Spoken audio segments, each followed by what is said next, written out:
What's up guys, Zach Cascoon Miniatures from the Grimdark Compendium, and I'd like to welcome you to the first episode of our Dark Angels Modeling and Painting Guide.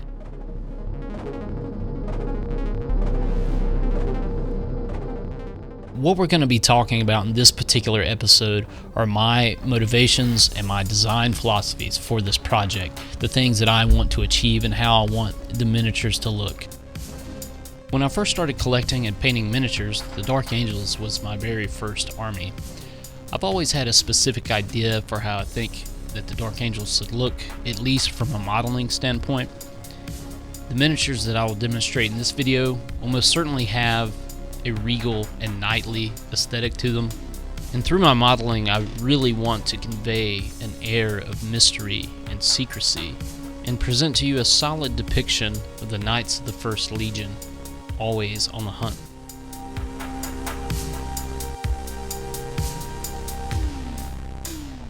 Within the Dark Angels chapter, there are distinct different sub-factions known as wings. There's the Death Wing, the Raven Wing Black Knights, and the Inner Circle, or what some people like to call the Green Wing.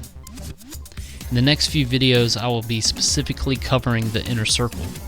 During this time, we'll build a 5-man squad. In addition, we'll also build an Interrogator Chaplain, a character whose role is pivotal to the ceaseless hunt of the Forsaken. This 5-man squad will be used to demonstrate a complete hobby guide for the Inner Circle of the Dark Angels Legion. As I mentioned, I will include my personal design philosophy for not only the modeling but also the theory behind the color and weathering palettes. Immersion will also play a key part to developing atmosphere and mood, and the Grimdark painting style will seek to place the miniatures as a realistic representation of the fabled Space Marines. The modeling design of these miniatures is probably one of the most important elements of the overall scheme. We must attempt to follow the lore more closely and create miniatures that are laden with heraldry, cloaked in mystery, and shrouded by a secret purpose. As a general rule, I'll start each build off focusing on the torso. I want this section of the miniature to be slightly taller than that of a Space Marine. So what I've opted to use here are bits from the Stormcast Eternals, and this particular torso bit is going to be from the Thunderstrike Command. Now as you can see, I'm also using a Cataphren Destroyer breastplate. I opted to use this bit just because it's going to be easy. As I'll demonstrate, I'll be removing the upper part of the torso from the Stormcast Eternals model and replacing it with the Cataphren Destroyer chest plate. But just keep in mind that any chest plate will really work here, so long as it reads as a piece of equipment from the Grimdark future and has a fair amount of adornment. When assembling the torso, I will carefully dissect or take apart the entire torso of the Stormcast Eternal and then reassemble it with all the other bits that I'll be including. Again, and I'd like to stress that I'm going for a torso that is slightly taller, maybe 1 to 2 or 3 millimeters taller than that of a normal Space Marine. This will be a key element that we'll focus on during the design process. So we're not only adding a couple millimeters here on the torso, but we'll also be doing so on the legs, and the result will be a miniature that is much taller than an actual Space Marine.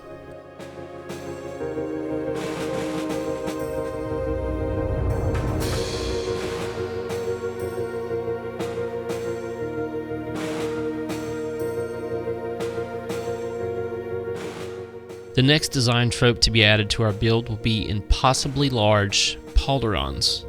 The significance of this is to intentionally create the inverted triangle, a form that appears when the shoulder armor and the torso are combined. Artistically, large pauldrons have significance when we compare the most ruinous villains and the most stalwart of heroes. Typically, the larger the shoulder armor is, the more powerful the character appears. The inverted triangle is also synonymous with the aesthetic of the intimidating character. The more pronounced the form, the more ominous the character looks.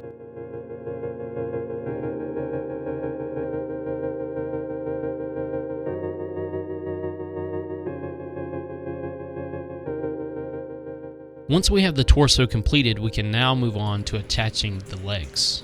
For this, we will stick with the Thunderstrike Command and just use the legs from that exact same kit. The reason for this is that these legs come unattached from any hip or thigh armor. It's just the leg. This makes it very easy for us to manipulate the pose and extend the height of the miniature.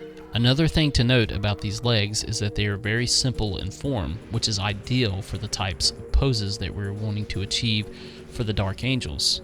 They are very straight-legged and lack any real form that would lend them to a more dynamic pose. This will make our miniatures stand more upright and have their chests puffed out and their shoulders back, creating a much more stoic image. The last thing that I should note about these legs is that how they attach to the thigh armor allows us to manipulate the height of the miniature very easily. You can simply go in with a modeling putty, something like milliput, and add a few millimeters to the top of these legs before we attach them. If you followed my advice about extending the height of your miniature, and you've made it to this point, you should have a miniature that is around 40 to 45, maybe even 50 millimeters tall. Up until this point of the build guide, all the instructions that I've laid out before you are fairly rigid.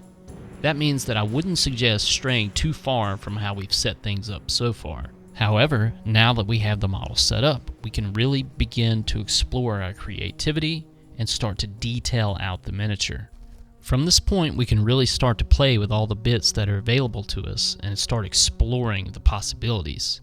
However, we do want to stick with our agreed upon themes. Remember, we're trying to build Grimdark Space Knights, so all the bits that we choose from here on out should be a means to that end.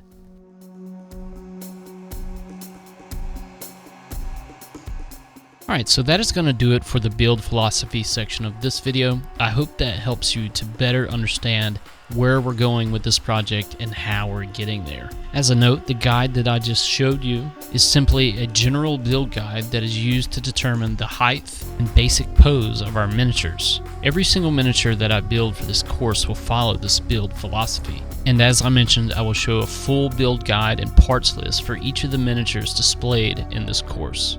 So just to reiterate, we will build our miniatures with a focus on extending the height.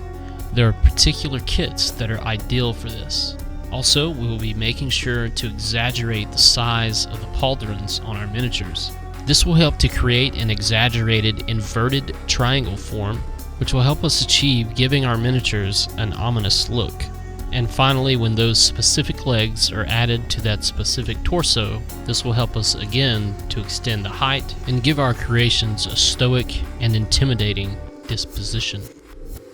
Now I'd like to speak briefly about the color and weathering recipes and the color theory behind my choices. Assuredly, when we sit down to paint Space Marines, we almost always have a guide to follow.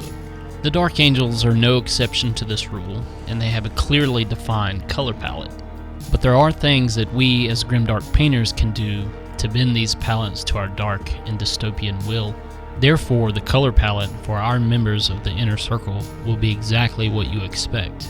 Deep green armors, off-white cloaks, red details, and gold and silver trim. Where I will take command of this color palette will be in the psychology behind the weathering. Though our knights have seen countless battles as they pursue the fallen, even into the greater dark, their power armor will remain unsullied by things like rust and grime. Instead, we will employ what I call the soft pressing technique, a technique that capitalizes on the soft nature of paint and can be used to recreate small chips or dings or battle scars, details that are typically found on the armor of seasoned warriors. Not only this, but I will also use the contrast of light to help me bring these miniatures into the grimdark realm. The gold of their trim and pauldrons will gleam brightly in the darkness. This will stand in stark contrast with the dark nature of their armor and provide the ever-important element of surface finish variation. To add further to this element, we will also include texturing techniques, including the use of fur. And when we bring all these techniques together, it will result in a realistic Grimdark Knight. Alright guys, so that's going to be it for the first episode of our Dark Angels course. Hopefully this inspired you to start rummaging through your bit box and see if you can start building some Dark Angels with me.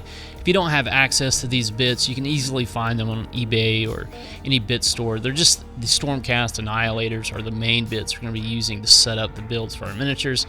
After this episode, we're going to get into the actual builds and all the other little bits that we're going to be using, and then we'll get into the painting. So if you want to check out the rest of the series, make sure to head over to the grimdarkcompendium.com and check that out. Hopefully you guys enjoyed this, and we'll catch you next time.